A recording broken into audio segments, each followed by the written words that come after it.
अहो, ऐकता का जरा? आज 1 वर्ष पूर्ण झालं आपल्या लग्नाला. नवी माणसं, नवं घर हे कधी माझं घर व माझी माणसं झाले ते मलाच समजलं नाही.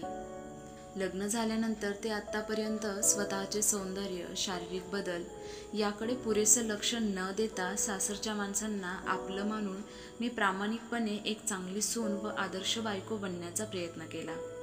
पण आतापर्यंतच्या प्रवासात सासरच्यांना मी इतकी महत्त्वाची झालीच नाही. जसं तुम्हाला, तुमच्या बहिणीला, तुमच्या भावाला इथे जपलं जातं ना, त्याचप्रमाणे मला इथे दुरावा मिळत गेला. सुरुवातीला मला या गोष्टीचा त्रास होत होता, पण नंतर मनाला समजावत गेले की असू दे. ज्याच्यासोबत माझ्या आयुष्याची गाठ बांधली आहे त्याच्या मनात माझ्यासाठी खूप महत्त्वाची जागा आहे. पण आपल्या घरच्यांच्या प्रवाहात आता तुम्हीही प्रवाहित होताय. वाईट एका गोष्टीचं वाटतंय की आत्तापर्यंत मी स्वतःला झोकून दिलं तुमच्या सर्वांसोबत भावनिक एकरूप होण्यासाठी.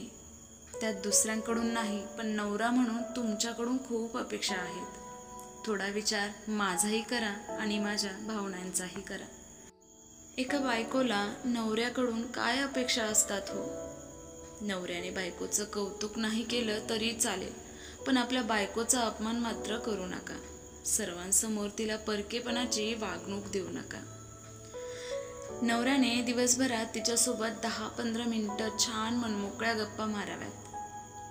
किमान 4-6 महिन्यातून एकदा तरी फुलांचा छान असा गजरा तिला द्यावा. बायको आजारी असताना तिने जेवण किंवा औषध घेतलं आहे की नाही याची थोडी खात्री करावी. कधीतरी तिने बनवलेल्या जेवणाची तारीफ करावी. जसे आपले आई वडील, भाऊ बहीण आपल्यासाठी महत्त्वाचे आहेत, तशी बायकोलाही तिचा अधिकार व हक्क द्यावेत.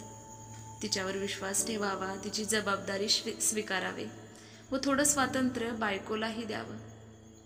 बायकोचं स्वप्न पूर्ण करण्यासाठी थोडी मदत तिलाही करावी.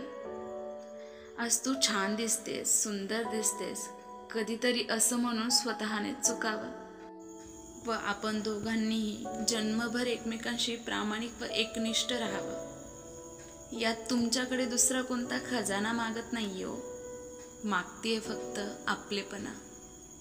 देता येईल तुम्हाला तितका.